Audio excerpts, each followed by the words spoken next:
for some reason, I always say that we are never worried about the fact that we are suppressing our divinity. You see? We always say, I might be suppressing my problems. I might be suppressing my defects. Why do I always need to be aware of my defects and problems? And what about the greatest suppression of them all, which is my divine nature, my happiness, my bliss?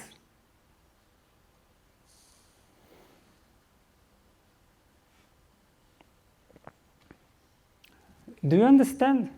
Anyway, you cannot, even if you try all your life, I can promise you, sorry to disappoint, even if you try all your life to accept this wrong self, you cannot.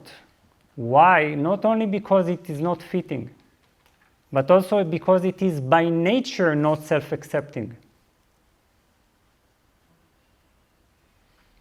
It is based on the assumption that something is always wrong, right? Don't you notice it? It always looks at the disadvantages, at the problems, at the defects, at the shortcomings. It always tortures itself, punishes itself for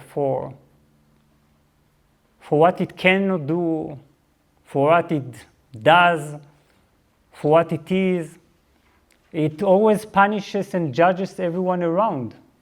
Always looks about at what is wrong, what cannot be acceptable. So how can this accept? It's the opposite. And second, it is by nature divided between how I am and how I should be in the future, what I should become, because its acceptance is conditional. It says, yes, I will accept myself, of course. One day, when I'm fully wonderful, fully perfect, when I'm fully realized all my skills and abilities and I achieve everything and I have justified my existence, then I will be worthy of my own acceptance. So generously. So please understand, it's by nature unself-accepting because its self-acceptance is conditional and it depends on a future that never comes. Please look at it. I'm not inventing it. I'm just describing our own suffering. And this future, of course, poisons our own spirituality, because then the very same future tendency is projected on the spiritual journey, which means that one day I will become a Buddha. One day I will become fully glowing. One day, you understand, right?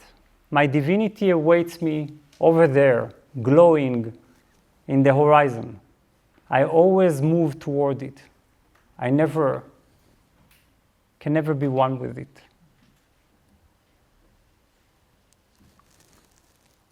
Again, this is religion.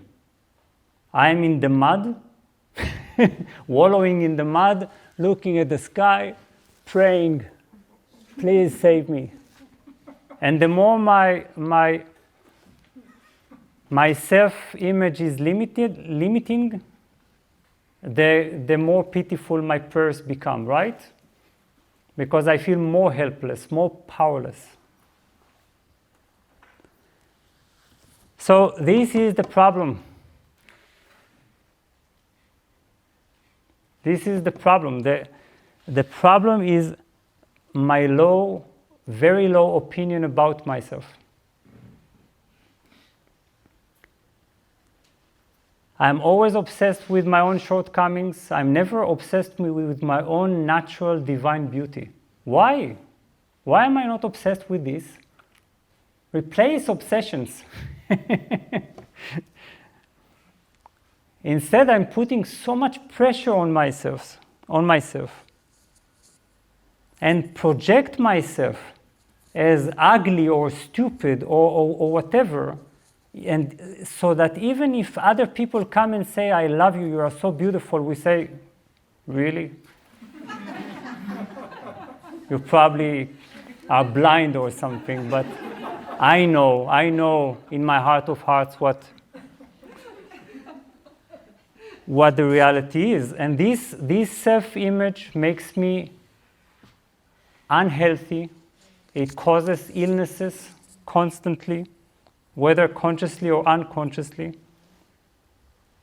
And it causes me a tremendous, sometimes self-loathing, real self-rejection, including our body image, right?